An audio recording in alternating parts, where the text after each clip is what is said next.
Welcome to Forward Public School e-learning class 9 subject biology chapter 3 biodiversity. I am your teacher Nuzhat Asif. Okay dear students, today we are going to learn our new topic 3.5 viruses a unique particle. Viruses are unique particles. Viruses एक मुनफरिद ज़र्रात होते हैं. They are not considered as living organisms. इनको living organisms में शामिल नहीं किया गया. आपने प्रीवियसली पूरा सिस्टम ऑफ क्लासिफिकेशन पढ़ा है, 5 kingdom system of classification of living organisms. वहाँ आपने कहीं भी वायरसेस का नाम नहीं पढ़ा because they are not considered as fully living organisms and are not included in classification system. इसीलिए इन्हें 5 kingdom of system of classification में शामिल नहीं किया गया. They have some living characters. उसकी वजह यह है कि ये पूरी तरह लिविंग नहीं बल्कि इनकी कुछ खसूसियात लिविंग होती हैं. For example, number 1 they reproduce, ये अपनी नस्ल आगे बढ़ा सकते हैं. नंबर 2 दे कंटेन RNA और DNA एज हेरिडिटरी मटीरियल. इनमें या तो RNA राइबोन्यूक्लिक एसिड होता है या फिर DNA डीऑक्सी राइबोन्यूक्लिक एसिड होता है, लेकिन दोनों नहीं होते. याद रहे कि तमाम लिविंग ऑर्गेनिजम्स, प्लांट, एनिमल्स और ह्यूमन बींग्स में दोनों किस्म के न्यूक्लिक एसिड्स होते हैं. RNA भी होता है और DNA भी होता है. लेकिन वायरसेस में या तो RNA वाला वायरस होता है या DNA वाले वायरस होता है, दोनों नहीं होते. इसीलिए ये फुली लिविंग ऑर्गेनिजम्स नहीं होते. Which is enclose in protein code. और इनका RNA और DNA एक प्रोटीन कोड के अंदर बंद होता है. They also have non living characters. इनकी कुछ खसूसियात बिल्कुल नॉन लिविंग ऑर्गेनिजम्स जैसी हैं. For example, they are not made of cells. आपको पता है तमाम living organisms are made up of cell. Cell is the unit of structure and function of all living organisms. No cell no life. तो viruses में cells नहीं होते, इसलिए भी इनको नॉन लिविंग समझा जाता है. And so do not respire और एक्सक्रीट. इसलिए ना तो ये एनर्जी रिलीज करते हैं. रेस्पायर मीन्स एनर्जी रिलीज करना, excrete means to get rid of waste products. So students, viruses ना तो फुली लिविंग हैं. कुछ कैरेक्टरिस्टिक्स इनकी लिविंग ऑर्गेनिजम्स जैसी हैं, जैसे they reproduce, they contain either DNA और RNA but never both. And non living characters इनकी क्या हैं कि they are not cells, they do not respire, they do not excrete. तो फिर ये क्या हैं? कहते हैं दे लिव एज पैरासाइट्स. अगर ये जिंदा रहना चाहते हैं तो इनकी ज़िंदगी की वाहिद शर्त यह है कि ये पैरासाइट बनकर रहेंगे, अदरवाइज ये इनएक्टिव या डेड होंगे. Outside the body they are dead, और जब ये inside the body of living organism, plant, animal या ह्यूमंस दाखिल हो जाते हैं तो ये पैरासाइट्स के तौर पे जिंदा होते हैं. ऑब्लिगेट पैरासाइट्स इन्हें कहा जाता है. Obligate means to live forcibly, यानी ज़बरदस्ती का जिंदा रहना. In all types of organisms, तमाम जानदारों में, चाहे प्लांट्स हों, चाहे एनिमल्स हों, चाहे ह्यूमंस हों, and cause diseases in them. और इनकी ज़िंदगी की शर्त यही है कि अगर ये जिंदा रहेंगे तो ये पैरासाइट बनकर रहेंगे. They use the metabolism of cells in which they live. ये उसी होस्ट की मेटाबॉलिज्म या केमिकल प्रोसेसेस को यूज़ करते हैं. मेटाबॉलिज्म क्या होता है? Metabolism are the chemical processes occurring in the body of living organisms. For example, digestion, respiration, circulation, excretion. तो कहते हैं जिस होस्ट के अंदर ये पैरासाइट बनकर रहते हैं, ये उसी के तमाम मेटाबॉलिक प्रोसेसेस को यूज़ करते हैं. डाइजेशन, रेस्पायरेशन, एक्सक्रीशन वगैरह को यूज़ करते हैं. They outside the living host cell they are inactive. जबकि बॉडी से बाहर जब ये होते हैं तो ये बेजरर जर्रे की तरह पड़े होते हैं, इनएक्टिव, डेड होते हैं, बिल्कुल एक्टिव नहीं होते. Viruses can be crystallised. आप इन्हें नॉन लिविंग थिंग्स की तरह क्रिस्टलाइज भी कर सकते हैं, इन्हें जमा भी सकते हैं, मुंजमद भी कर सकते हैं. जैसे आप आइस क्रिस्टल्स बनाते हैं, इस तरह आप इन्हें क्रिस्टल फॉर्म में रख सकते हैं. और आपको पता है कि and this is the property of non living material, यानी लिविंग ऑर्गेनिजम्स के अगर आप क्रिस्टल बनाएं तो वो मर जाएंगे. तो crystallisation is the property of non living materials. तो नॉन लिविंग थिंग्स की तरह वायरसेस के क्रिस्टल्स भी बनाए जा सकते हैं. इन क्रिस्टल फॉर्म, इस क्रिस्टल फॉर्म में, मुंजमद शक्ल में, they can be stored for an indefinite period of time. और इस तरीके से आप इन्हें लामहदूद मुद्दत के लिए स्टोर भी कर सकते हैं without any loss of reproductive ability. और दिलचस्प बात यह है कि इस हालत में क्रिस्टलाइज्ड फॉर्म में इनकी रिप्रोडक्टिव एबिलिटी पे या नस्ल बढ़ाने की सलाहियत पे कोई फ़र्क नहीं पड़ता. जब ये नॉर्मल एनवायरनमेंट में आते हैं तो ये उसी तरह रिप्रोड्यूस करने के काबिल होते हैं, चाहे सैकड़ों सालों बाद भी हों. When the crystallite viruses are placed under the favorable conditions, जो ही इनको क्रिस्टलाइजेशन फॉर्म से मुंजमद हालत से निकाला निकाला जाता है और उनका मुवाफिक हालात मिलते हैं, दे अगेन स्टार्ट रिप्रोड्यूसिंग, तो ये दोबारा से अपनी नस्ल बढ़ाना शुरू कर देते हैं। आप डायग्राम देखें, आपको बुक में फिगर 3.13 में एक वायरस नजर आ रहा है। इस वायरस को बैक्टीरियोफेज वायरस कहते हैं, यानी this is the virus which feed on bacteria even. ये आपके पास बैक्टीरियोफेज है। अभी मैं आपको और क्लियर पिक्चर भी दिखाती हूँ। स्टूडेंट्स, आपके पास साइंटिफिक इंफॉर्मेशन में उन्होंने कुछ और भी ऐसे ही पार्टिकल्स का जिक्र किया है, that is prions. What are prions? Prions and viroids are also a cellular particles. A means absence, cellular means cells, absence of cells, यानी वायरसेस की तरह प्रायॉन्स और वायराइड्स भी ऐसे ज़र्रात हैं जो कि नॉन सेलुलर होते हैं, उनमें सेल्स नहीं होते वायरसेस की तरह। Prions are made of protein only. Prions जो हैं ये मिसफोल्डेड प्रोटीन्स होती हैं, while viroids are made of circular RNA only, और वायराइड्स जो हैं वो सर्कुलर आरएनए होते हैं। Both cause diseases in plants, और ये दोनों प्लांट्स में डिजीजेस कॉज करते हैं। एक्चुअली प्रायॉन्स क्या हैं? Prions are misfolded proteins. ये आपके पास जो हैं वो जो है एबनॉर्मल प्रोटीन्स होती हैं। Prion word is derived from proteinaceous infectious particles and they may cause neurodegenerative diseases in humans even. और वायराइड्स जो हैं दे cause diseases in flowering plants during vegetative propagation या एसेक्सुअल रिप्रोडक्शन, तो ये डिजीजेस कॉज करते हैं। Students, let us see, these are viruses, different types of viruses. This is bacteriophage virus, this is adenovirus, and this is human immunovirus. Next आप देखें, ये आपके पास prions हैं, मिसफोल्डेड प्रोटीन्स हैं। ये एबनॉर्मल प्रोटीन्स हैं जो कि न्यूरोडिजेनरेटिव डिजीज भी कॉज करती हैं और प्लांट्स में भी डिजीज कॉज करती हैं। So these are proteinaceous infectious particles. ये आपके पास जो है वो वायराइड्स हैं। वायराइड्स क्या हैं? Single stranded circular RNA. ये देखें रॉड टाइप वायराइड स्ट्रक्चर है, और ये आपके पास सिंगल स्ट्रैंडेड सर्कल है, तो ये आपके पास ब्रांच्ड स्ट्रक्चर ऑफ वायराइड्स हैं। Okay students, now let us start unit 3.6 binomial nomenclature on page 50। Same page पे आपके पास न्यू टॉपिक स्टार्ट हो रहा है। Bi means two, nomial means naming, nomenclature means system. यानी हम कह सकते हैं कि binomial nomenclature is a system of assigning two words scientific name to all the living organisms. Carolus Linnaeus 1707-1778 introduced the system of binomial nomenclature. Carolus Linnaeus, जिसका जिक्र आप पहले भी two kingdom system of classification में पढ़ चुके हैं, ये आपके पास बहुत मशहूर टेक्सोनोमिस्ट थे, और इन्होंने 1707 से 1778 में एक सिस्टम मुतारफ़ कराया। उस सिस्टम को क्या कहते हैं? टू वर्ड नेमिंग सिस्टम या बायनॉमियल नोमेनक्लेचर। यानी इस सिस्टम के मुताबिक तमाम लिविंग ऑर्गेनिजम्स को 2 हरूफ पर मुश्तमिल एक साइंसी नाम दिया गया, वरना बहुत मुश्किल पेश आती थी जब हर कंट्री अपना लोकल नेम लिविंग ऑर्गेनिजम्स के लिए बात करने के लिए इस्तेमाल करती थी। तो कार्लस लिनियस ने इस मुश्किल को आसान बनाया और अपनी बुक फिलोसफिका बोटानिका में उन्होंने लिविंग ऑर्गेनिजम्स को, स्पेशली प्लांट्स को, उसने 2 वर्ड नेम्स दिए, साइंटिफिक नेम जो आज भी पूरी दुनिया में इस्तेमाल होते हैं। अकॉर्डिंग टू दिस सिस्टम, इस सिस्टम के मुताबिक every type of animal and plant should have a particular name. हर किस्म के जानवर और पौधे का एक खास नाम होना चाहिए, कंसिस्टिंग ऑफ 2 पार्ट्स, जो कि 2 हिस्सों पर मुश्तमिल हो या वर्ड्स पर मुश्तमिल हो। The first word is the name of genus. पहला वर्ड जो है वो किसी जेनरिक नेम हो या जीनस का नाम हो। जीनस क्या है ये मैंने आपको पिछले लेक्चर में भी बताया था कि जीनस इज द टेक्सॉन या rank of classification, that is species. Species से बड़ा यूनिट है जीनस, यानी closely related species are grouped into genus. जैसे मैंने आपको एग्जांपल दी थी, zebra, donkey and horse are in the same genus, कि अगरचे ये अलग स्पीशीज हैं लेकिन ये आप देखें मिलते जुलते होते हैं, तो they are in the same genus.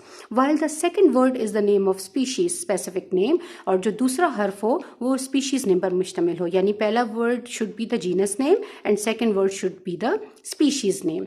The generic name begins with a capital letter. The generic name है वो capital letter से start होना चाहिए, किसी बड़े हर्फ से start होना चाहिए, and specific name begins with small letter, और जो second name है या species name है ये small letter से शुरू हो। मैं आपको मिसाल देती हूँ, मसलन Brassica campestris, आपने एक botanical name पढ़ा था mustard plant का, इसमें Brassica is the genus name, Brassica का B capital लिखा जाएगा, फर्स्ट चैप्टर में आपने पढ़ा था, और campestris is the species name, तो campestris जो है वो उसका सी स्मॉल लिखा जाएगा। इस तरीके से इसको लिखते हैं। When the scientific name is typed, लेकिन अगर आप इसे टाइपिंग में लिखें, टाइप करें, इट इज इटैलिसाइज्ड, तो फिर जिस तरह से आपका कंप्यूटर लिखता है जॉइनिंग राइटिंग में, उस तरह से आप इसे लिखेंगे। कंप्यूटर में इसको जॉइनिंग राइटिंग में लिखा जाएगा। अगर आप सेपरेटली लिखेंगे तो आप इन्हें अंडरलाइन करेंगे। When it is hand written, जब भी आप इन साइंटिफिक नेम को हाथ से लिखेंगे, the two parts are separately underline, तो आप दोनों वर्ड्स को अंडरलाइन करेंगे अलग से।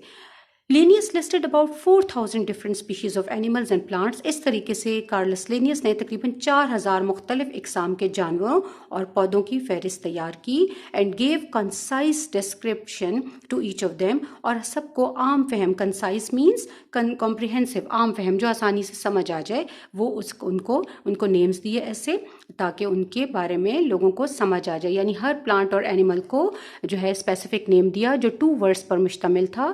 First word is the genus name and second word is the species name, and when they are handwritten they are separately written and they are underlined, and when they are written in computer they are italicized।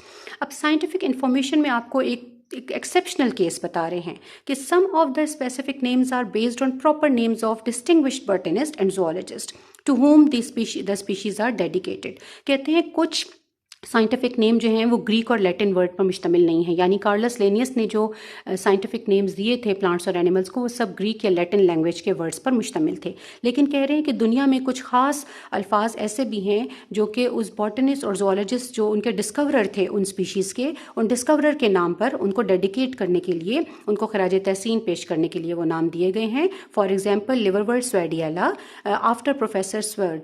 कहते हैं मिसाल के तौर पे liverwort जो आपके पास non vascular plants हैं, ब्रायोफाइट्स हैं, ये इनको लिवरवर्ट स्वेडियाला इनकी एक स्पीशीज़ हैं जिनको ये नाम दिया गया है क्योंकि उनको प्रोफेसर स्वर्ड ने डिस्कवर किया था और उस पर काम किया था, दुनिया को उसके बारे में बताया था, तो उनके नाम के बाद से उन स्पीशीज़ को ख़ास तौर पर लिवरवर्ट स्वेडियाला कहा जाता है। And lichen Chaudhry after D.H. Chaudhry, और एक पाकिस्तानी साइंटिस्ट थे डॉक्टर D.H. चौधरी, उन्होंने लाइकन्स पे काम किया था, तो उन लाइकन्स की स्पीशीज़ को उसके बाद से लाइकन्स चौधरिया दुनिया में कहा जाता है। अब लाइकन्स क्या होते हैं? Lichens is a friendly association between algae and fungi. जब एल्गी और फंजाई मिलकर ज़िंदगी गुजारें तो उसको लाइकन्स कहते हैं। आप बहुत जगह पे पानी वाले इलाकों में लाइकन्स देखेंगे, आपको पता है algae can prepare their own food and fungi can not prepare their own food. तो इस तरीके से एल्गी फंजाई के लिए फूड प्रिपेयर करके देता है और फंजाई अपने लॉन्ग रूट लाइक स्ट्रक्चर्स की मदद से एल्गी के लिए वाटर और न्यूट्रिएंट सक करके लाता है। इस तरह दोनों मिलकर एक म्यूचुअल बेनिफिशियल रिलेशनशिप के तहत ज़िंदगी गुजारते हैं, तो इसको लाइकन्स कहा जाता है।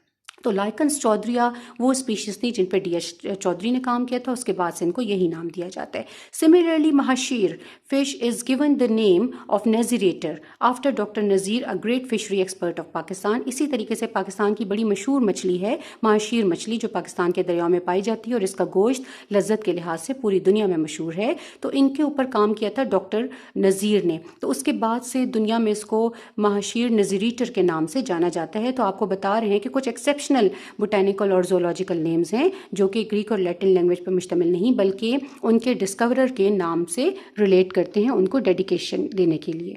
ये देखिए स्टूडेंट्स, ये आपके पास लिवरवर्ट स्वेडियाला है। देखिए लिवर लाइक इसकी शेप है, ये लिवरवर्ट्स कहलाते हैं और ये नॉन वस्कुलर प्लांट हैं। ये डॉक्टर प्रोफेसर स्वेर्ड के नाम पे इनको कहा जाता है। फिर आपके पास ये देखें, ये आपके पास एक सिम्बियोटिक एसोसिएशन है जिसे आप लाइकन्स कहते हैं, लाइकन्स चौधरिया, ठीक है, जिसमें एल्गी और फंजाई मिलकर ज़िंदगी गुजारते हैं। एल्गी जो है वो फूड प्रिपेयर करता है फंजाई के लिए और फंजाई जो है वो वाटर और न्यूट्रिएंट सक करके लाता है एल्गी के लिए। फिर ये देखें, ये महाशीर फिश है जिसको महाशीर नज़ीरेटर के नाम से दुनिया में जाना जाता है क्योंकि डॉक्टर नज़ीर, पाकिस्तानी जो फिशरी एक्सपर्ट थे डॉक्टर नज़ीर, उन्होंने इसको डिस्कवर किया था। Now students turn your page. At page 51 you are described importance of binomial nomenclature। ये जो 2 word naming system है इसकी क्या अहमियत है, आइए इसको देखते हैं। In binomial nomenclature a single scientific name is used in the whole world। कहते हैं इसकी अहमियत तो ये है कि एक नाम पूरी दुनिया में इस्तेमाल होता है, चाहे चाइना हो, चाहे पाकिस्तान हो, चाहे ईरान हो, चाहे अमेरिका हो, चाहे ब्रिटिश पीपल हो, वो सब पूरी दुनिया में एक नाम किसी चीज़ के लिए इस्तेमाल करते हैं, चाहे वो मैंगो है, चाहे वो कैट है, चाहे वो टाइगर है या कोई भी चीज़ है, उसके लिए एक साइंटिफिक नेम इस्तेमाल होता है पूरी दुनिया में, चाहे वो कोई भी ज़बान बोलती हो। They use one scientific name for the species.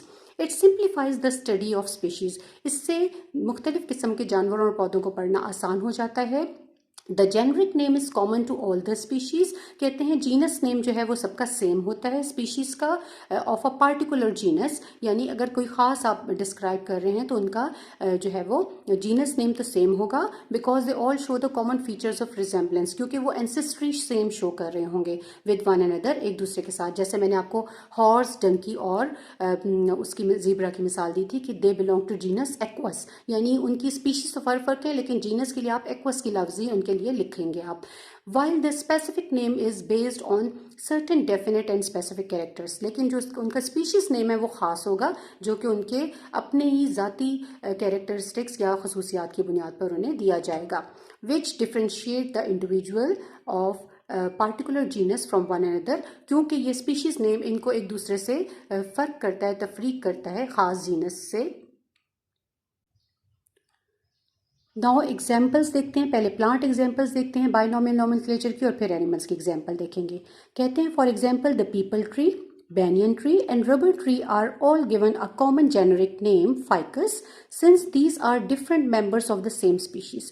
कहते हैं कि पीपल ट्री, पीपल का दरख्त जो है वो banyan ट्री और रबर ट्री, ये सारे एक ही जीनस से बिलोंग करते हैं, और वो जीनस क्या है, फाइकस, यानी फिग फैमिली, इंजीर की जो पौधे होते हैं उनसे ये बिलोंग करते हैं। यानी पीपल भी फिग ट्री है, बेनियन भी फिग ट्री है और रबर भी फिग ट्री है, तो इनका जीनस क्या है, एक ही है, दैट इज फाइकस। लेकिन ये डिफरेंट स्पीशीज़ हैं, यानी पीपल अलग इकसाम के पौधे हैं, बेनियन अलग इकसाम के पौधे हैं और रबर अलग इकसाम के, अगरचे ये रिजेंबल करते हैं एक दूसरे से, लेकिन ये मुख्तलिफ स्पीशीज़ हैं। तो इनका कहते हैं कि जेनरिक नेम तो एक ही है, that is Ficus, since these are different members of the same species, क्योंकि स्पीशीज़ जो हैं वो मुख्तलिफ हैं लेकिन इनका जीनस सेम है।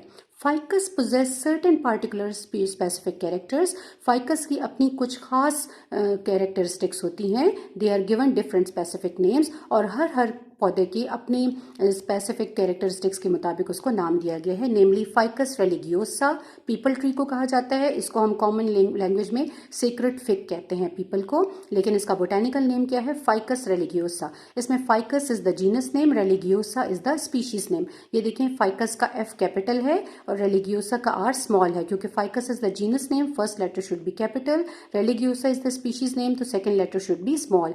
अब ये अंडरलाइन नहीं किया गया, ये मैंने अंडरलाइन किया, ये अंडरलाइन क्यों नहीं किया गया, क्योंकि इसे कंप्यूटर ने लिखा है तो ये टैलिसाइज हुआ है, ज्वाइनिंग में है।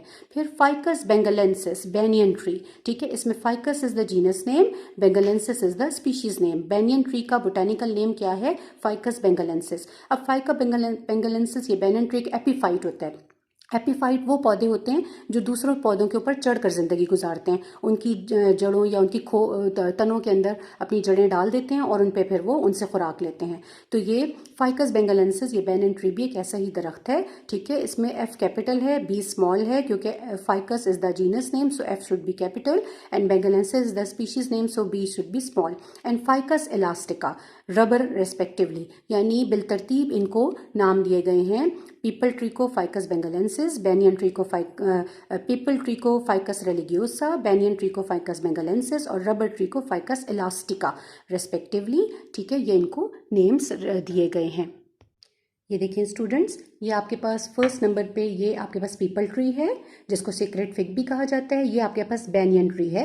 देखिए मैंने आपको बताया था कि बेनियन ट्री एपीफाइट्स होते हैं। ये देखिए आपको इन लटकते हुए नज़र आ रहे हैं, यानी ये किसी और पौधे के ऊपर ग्रो कर रहे हैं और उससे न्यूट्रिशन ले रहे हैं। अपनी जड़ें इन्होंने उसके अंदर गाड़ी होती हैं और ये खुराक उस पौधे से ले रहे होते हैं जिस पे ये ग्रो कर रहे होते हैं। लेकिन चूंकि ये बस ज़्यादा नुकसान नहीं देते, सहारे के लिए उसको यूज़ करते हैं उस पौधे को, क्योंकि ये खुद बहुत नाजुक होते हैं, तो ये सहारे के लिए दूसरे प्लांट को यूज़ करते हैं।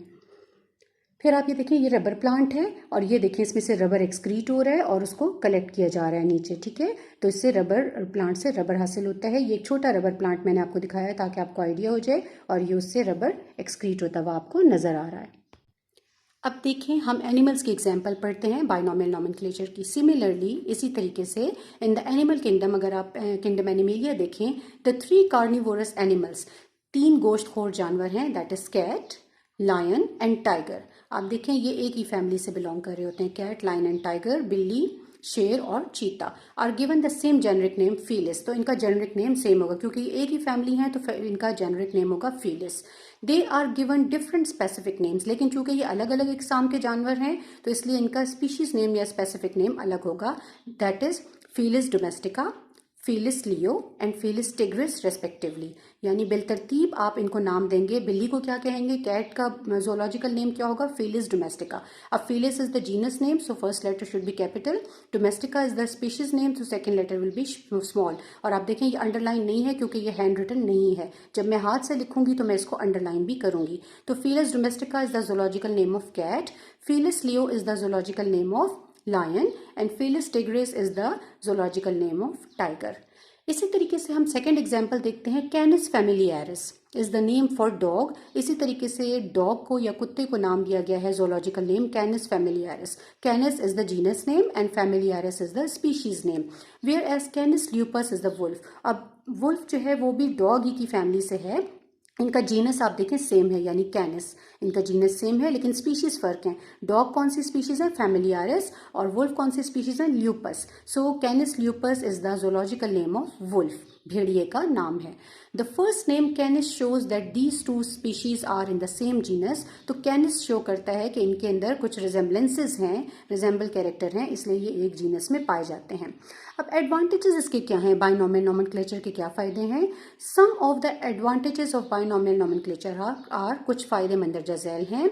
Number 1, these names are more definite and precise than ordinary names. Definite का मतलब होता है वेरी क्लियर, प्रिसाइज का मतलब होता है माइन्यूटली एग्जैक्ट, यानी बिल्कुल सही होना, परफेक्ट होना। कहते हैं कि ये नाम बहुत ज़्यादा आम फहम है, समझ में आने वाले, साफ हैं, और ये आपको बिल्कुल एग्जैक्ट नेम मिलेंगे, यानी आपको जीनस और स्पीशीज नेम पढ़ते ही आपको उस चीज़ के बारे में समझ आ जाएगी, उस प्लांट और एनिमल के बारे में समझ आएगी।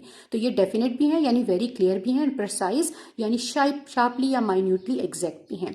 Number 2, being generally in Latin, आमतौर पर ये लातीनी ज़बान में होते हैं या ग्रीक लैंग्वेज में होते हैं। They have a universal acceptance by people of all the languages. तो कहते हैं इसलिए इस पर झगड़ा नहीं है, यानी ये नहीं होता कि इंग्लिश पीपल कहें कि ये इंग्लिश में साइंटिफिक नेम्स क्यों नहीं हैं, या उर्दू वाले कहें कि उर्दू में साइंटिफिक नेम्स क्यों नहीं हैं, क्योंकि सारे लोग लैटिन लैंग्वेज पर मुत्तफिक हैं, एग्रीड अपॉन हैं। तो इसीलिए चूँकि ये आमतौर पर लातीनी ज़बान के लफ्ज़ होते हैं विद द फ्यू एक्सेप्शंस, तो इनको पूरी दुनिया में ये काबिल कबूल हैं, ये इन लोग इनको मानते हैं। जो भी ज़बान में बोलते हैं, चाहे वो चाइनीज़ बोलते हैं, चाहे उर्दू बोलते हैं, चाहे इंग्लिश बोलते हैं, चाहे अरबिक बोलते हैं, वो सब इसको मानते हैं। Number 3, they indicate the generic and evolutionary relationship of individual animal and plant. इनको पढ़ते ही आपको इशारा मिल जाता है किसी भी प्लांट और एनिमल के जीनस का, और उनके एंसेस्टर्स के बारे में आपको पता चल जाता है कि ये माजी में इनके आबाओजदाद कौन होंगे। तो इस तरीके से आपको इनसे पढ़ के एवोल्यूशनरी हिस्ट्री यानी उनके एंसेस्टर्स के बारे में पता चलता है, और जीनस के बारे में भी यानी उनकी क्लोज रिजेम्बलेंस डिफरेंट ऑर्गेनिजम्स की पता चल जाती हैं। Now students look at the table 3.3 biological names of some animals. पहले हम एनिमल्स के जोलॉजिकल नेम्स पढ़ते हैं। लोकल नेम है मक्खी, इंग्लिश नेम है हाउस फ्लाई, जोलॉजिकल नेम है मुस्का डोमेस्टिका। देखें M is capital, D is small because Musca is the genus name, Domestica is the species name. Zirafa, English name giraffe, zoological name Giraffa camelopardalis। अब ये देखें G is capital but C is small. Giraffa is the genus name, camelopardalis is the species name. Kharpusht, porcupine, Hystix lectura.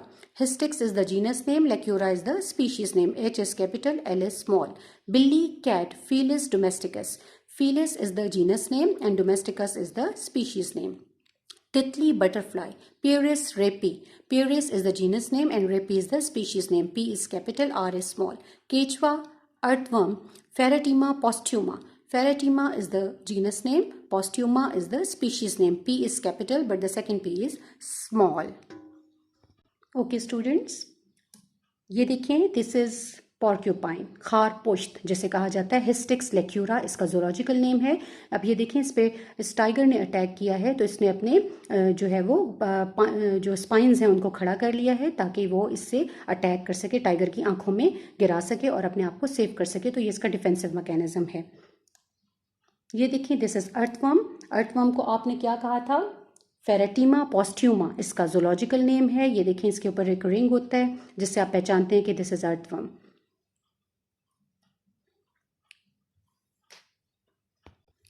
Now students, turn the page. On page 52, table 3.3b describes biological names of some local plants. Local name is Nilofer, English name is blue water lily, botanical name is Nymphea lotus. Local name is Tambaku. English name is tobacco. The botanical name is Nicotiana tabacum. Nicotiana is the genus name. Tabacum is the species name. N is capital, T is small.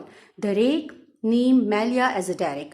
Malea is the genus name. Azadirach is the species name. Surajmukhi sunflower, Helianthus annuus. Helianthus is the genus name. Annuus is the species name. Lesson, garlic, Allium sativum. Allium is the genus name. Sativum is the species name. Phool matar, sweet pea, Lathyrus odoratus. Lathyrus is the genus name and odoratus is the species name. आप देखें genus name all are capital and species name all are small. ये आपने खास तौर पे ध्यान रखना है लिखते हुए. So students, this is Nymphia lotus, blue water lily. ये आपको नजर आ रहा है. इसको आपने क्या कहा था? Nymphia lotus. Nymphia lotus. Then tobacco plant, Nicotiana tabacum, जिसका बोटेनिकल नेम था आपके पास. ये देखें, ये आपके पास है दरेक या नीम. ये नीम का फ्रूट है और ये नीम के पत्ते हैं. इसका आपने क्या कहा था बोटेनिकल नेम? Malea azadirach. ये है आपके पास हेलियंथस एनस या सूरजमुखी सनफ्लावर. ये है आपके पास स्वीट पी, फूल मटर, that is Lathyrus odoratus. Now students turn the page and please come on page 56. हम पढ़ते हैं topic 3.8 deforestation causes and effects. 3.7 चूंकि लंबा है उसे हम इंशाल्लाह नेक्स्ट वीडियो में कवर करेंगे. टॉपिक 3.8 डिफॉरेस्टेशन या जंगलात जो कटाई का शिकार हो रहे हैं उसके क्या असबाब हैं और उसके क्या असरात हैं. आइए हम उसको इस टॉपिक में देखते हैं. डिफॉरेस्टेशन या जंगलात की कटाई is one of the major cause of loss of biodiversity. ये वैरायटी ऑफ प्लांट्स और एनिमल से हाथ धोने का एक बहुत बड़ा सबब है कि हम जंगलात को काट रहे हैं. Forest are are vital resource. अगर देखा जाए तो ये हमारा एक बहुत अहम जरिया है, बहुत बड़ा एक हमारा वसाइल है. कुछ नेचुरल रिसोर्सेज में से एक रिसोर्स है जो अल्लाह ताला ने हमें अता किए हैं. They are natural factories for the production of oxygen, क्योंकि ये कुदरती तौर पे हमें ऑक्सीजन बनाकर देने वाली फैक्ट्रीज हैं जंगलात. आपको पता है जब प्लांट्स फोटोसिंथेसिस करते हैं तो वो ऑक्सीजन को रिलीज करते हैं और वही ऑक्सीजन हम इनहेल करते हैं. तो इस तरीके से ये नेचुरल फैक्ट्रीज हैं for oxygen production. Forest provide habitat to wild life. ये जंगली हयातियात का एक मस्कन है, यानी वाइल्ड प्लांट्स और वाइल्ड एनिमल्स जंगलों में बड़ी तादाद में पाए जाते हैं. They are also the source of fuel. इनसे हमें ईंधन भी मिलता है, टिम्बर इमारती लकड़ी मिलती है. And also provide recreation to man. इसके अलावा इंसान को तफरी भी मुहैया होती है. जंगलात से जाकर इंसान पुरसकून होता है, लुत्फानंदोज होता है पुरफजा मकाम में. Forest control floods. जहाँ पे जंगलात ज़्यादा होते हैं वहाँ पे सैलाब कम आते हैं, क्योंकि जो प्लांट्स की रूट्स होती हैं वो फर्मली सॉइल को होल्ड कर लेती हैं, तो सैलाब नहीं आते.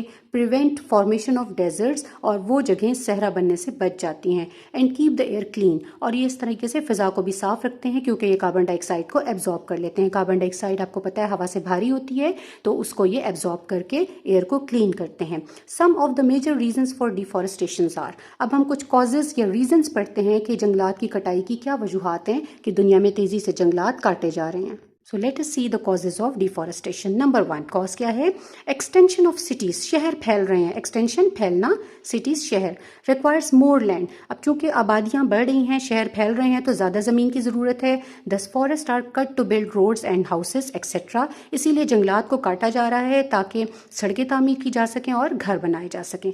नंबर 2 रीज़न क्या है डिफॉरेस्टेशन की? Ever increasing population. आबादी तेज़ी से बढ़ रही है. Need more land for agricultural activities. इसलिए जंगली पौधों में किसी को दिलचस्पी नहीं, सब जो हैं वो ज़राअत चाहते हैं, यानी जौ जवार गंदम बाजरा क्रॉप्स लगाना चाहते हैं. इसलिए एग्रीकल्चरल एक्टिविटीज़ या खेत बनाने के लिए जंगलात को काटा जा रहा है. Number 3 trees are also remove to develop pastures for grazing. अब जितने ज़्यादा क्रॉप यील्ड बढ़ रही है उतने ही ज़्यादा कैटल भी बढ़ रहे हैं, मवेशी भी पालना बढ़ रहे हैं. तो मवेशियों के लिए चरागाहें चाहिए, ग्रेजिंग के लिए उनको घास चाहिए. तो क्या हो रहा है कि जंगलात को काट कर वहाँ पे पेस्चर्स बनाए जा रहे हैं, चरागाहें बनाई जा रही हैं, घास लगाई जा रही है ताकि जंगली जानवर वहाँ पे चर सकें. Number 4 wood is use both as timber and as fuel wood. अब आपको पता है कि बहुत तेज़ी से घर बन रहे हैं, तो इमारती लकड़ी हासिल करने के लिए जंगलात को काटा जा रहा है ताकि टिम्बर हासिल किया जा सके और जलाने के लिए भी लकड़ी हासिल की जा सके, इसलिए भी जंगलात का सफाया हो रहा है। Number 5, timber mafia cut the trees for easy cash. जो स्मगलर्स हैं, टिम्बर माफिया स्मगलर्स, वो क्या करते हैं कि वो पैसा कमाने के लिए जंगलात को बेदरेक काट देते हैं चुपके से और उनको पानी में बहा देते हैं और दूसरी तरफ जाकर दूसरी डायरेक्शन में रिवर से उनको निकाल लेते हैं पानी से। All these factors lead to the removal of trees. इन तमाम अवामिल की वजह से जो है जंगलात ख़त्म होते जा रहे हैं। Deforestation leads to soil erosion. अब हम इफेक्ट्स पे बात कर रहे हैं। हम पढ़े हैं कि इसके असरात क्या हैं। पहले आपने असबाब पढ़े कि डिफॉरेस्टेशन के असबाब क्या हैं, अब हम असरात कि इसके नतीजे क्या निकल रहे हैं डिफॉरेस्टेशन के। कहते हैं कि इसकी वजह से सॉइल इरोजन हो रही है, यानी ज़मीन सेम का शिकार हो रही है। Erosion means removal of top most soil, यानी ज़मीन की जो सबसे ऊपर जरखेज़ वाली मिट्टी है वो बहकर दरिया में चली जाती है और ज़मीन जो है वो जरखेज़ नहीं रहती। Destruction of habitats for wild life. जंगली हयातियात के लिए उनकी रिहाइश ख़त्म हो रही है। हैबिटेट मीन्स मस्कन, रिहाइश, यानी जंगली पौधे ख़त्म होते जा रहे हैं और जंगली जानवर, जब जंगल नहीं रहेंगे तो जंगली जानवर भी ज़िंदा नहीं रहेंगे। Extension of many species. बहुत सारे जंगली पौधे और जंगली जानवरों की इकसाम ख़त्म होती जा रही है। एक्सटेंशन मीन्स खात्मा हो रहा है उनका। फ्लड्स आ रहे हैं बहुत ज़्यादा क्योंकि जंगलात ख़त्म हो रहे हैं तो पौधों की जड़ें मिट्टी को रोक नहीं पाती हैं तो सैलाब आ जाते हैं। Climatic changes. मौसम तेज़ी से चेंज हो रहा है। बेवक्त बारिशें होती हैं दरख्त ना होने की वजह से, जिसकी वजह से तेज़ी से मौसम बदल रहा है। गर्मियों में कई दफ़ा सर्दी आ जाती है और सर्दियों में गर्मी का एहसास होता है। And desertification, the process of formation of deserts. और बहुत सारे दुनिया के इलाके ऐसे हैं जो जंगलात की कटाई की वजह से डेजर्ट्स में कन्वर्ट हो गए हैं। इस अमल को कहते हैं डिज़र्टिफिकेशन। ये देखें, आपको फिगर 3.17 में डिज़र्टिफिकेशन दिखाई गई है। That is a major threat to tropical rain forest. कि ट्रॉपिकल रेन फॉरेस्ट में आज जो डिफॉरेस्टेशन की वजह से डिज़र्टिफिकेशन हो रही है उसकी एक पिक्चर आपको दी हुई है। स्टूडेंट्स, इसी पेज पे अगर आप साइंटिफिक इन्फॉर्मेशन में देखें तो कह रहे हैं deforestation is more significant in tropical rain forest which support more than 50% of the total biodiversity found on the earth। कहते हैं सुए ज़मीन पर सबसे ज़्यादा जो variety of plant and animal species पाई जाती हैं वो ट्रॉपिकल रेन फॉरेस्ट में पाई जाती हैं। मैंने आपको इस चैप्टर के आगाज़ में भी ट्रॉपिकल रेन फॉरेस्ट के बारे में बताया था कि ट्रॉपिकल रेन फॉरेस्ट क्या होते हैं। गर्म मरतूब इलाके यानी हॉट एंड ह्यूमिड क्लाइमेट वाले रेन फॉरेस्ट जो होते हैं ये कहाँ कहाँ पाए जाते हैं। ये अमेरिका में अमेज़ॉन के जंगलों में पाए जाते हैं, बेसिन ऑफ ब्राज़ील में पाए जाते हैं। इसके अलावा कॉन्गो जो वेस्ट अफ्रीका में है वहाँ पे पाए जाते हैं, कॉन्गो कंट्रीज़ में। इसके अलावा जो rain forest of Indonesia and Malaysia हैं उनको भी आप ट्रॉपिकल रेन फॉरेस्ट में लेते हैं जो हॉट एंड ह्यूमिड क्लाइमेट रखते हैं। और कहते हैं कि दुनिया की पूरी आबादी की सबसे ज़्यादा वैरायटी यानी 50% जानवरों और पौधों की इकसाम इन्हीं ट्रॉपिकल रेन फॉरेस्ट में पाई जाती हैं। और ये आप देख रहे हैं डिज़र्टिफिकेशन का शिकार हो रहे हैं। In Pakistan there is only 5.2% area under the forest. Pakistan में बहुत कम रकबे पर जंगलात हैं। बमुश्किल जो है वो 5.2% रकबा पाकिस्तान में जंगलात रखता है, विच इज़ टू लो, जो कि बहुत कम है, to meet the environmental as well as socio economic needs of the country. जो हमारे मुल्क की माहौलियाती ज़रूरियात को भी पूरा करने के लिए नाकाफ़ी है और हमारी समाजी और माशी ज़रूरियात को पूरा करने के लिए भी नाकाफ़ी है। यानी हम इनसे कोई पैसा या ज़र मुबादला भी नहीं कमा सकते कि हम अपने लोगों की मदद कर सकें। बहुत कम रकबे पर जंगलात हैं। Now students turn the page number 57 पे आपको वाइंड अप कर रहे हैं टॉपिक और बता रहे हैं in order to reclaim the damaged area. कहते हैं उनको असर नौ आबाद करने के लिए, जो बर्बाद इलाके हैं उनको दोबारा से आबाद करने के लिए extensive programmes of afforestation creating new forest lands. कहते हैं कि बहुत ज़्यादा वसी पैमाने पर, एक्सटेंसिव मीन्स वसी पैमाने पर ऐसे प्रोग्राम्स बनाने की ज़रूरत है जिससे एफॉरेस्टेशन हो, यानी नए जंगलात लगाए जा सकें। जैसे कि आप देखें एक खानेवाल लाहौर रोड पे जो है वो छांगा मांगा का जंगल लगाया गया है। तो इस तरीके से एफॉरेस्टेशन की जाए एंड रीफॉरेस्टेशन, और जो बर्बाद हो गए हैं जंगलात उनको रीफॉरेस्टेशन की जाए, यानी वहाँ दोबारा दरख्त लगाए जाएँ, रीन्यूइंग, उनको दोबारा से रीन्यू किया जाए। Damaged forest are required. तो ज़रूरत इस अमर की है कि डिफॉरेस्टेशन से जो नुकसानात हुए हैं तो उसके लिए एफॉरेस्टेशन की जाए और रीफॉरेस्टेशन की जाए। एफॉरेस्टेशन मीन्स कि नए जंगलात लगाए जाएं, रीफॉरेस्टेशन मीन्स जो तबाह हो गए हैं जंगलात उनको असर नौ आबाद किया जाए। Thank you students, this is it for today. Inshallah next topics will be discussed in the next video. Stay tuned, stay safe. Allah Hafiz.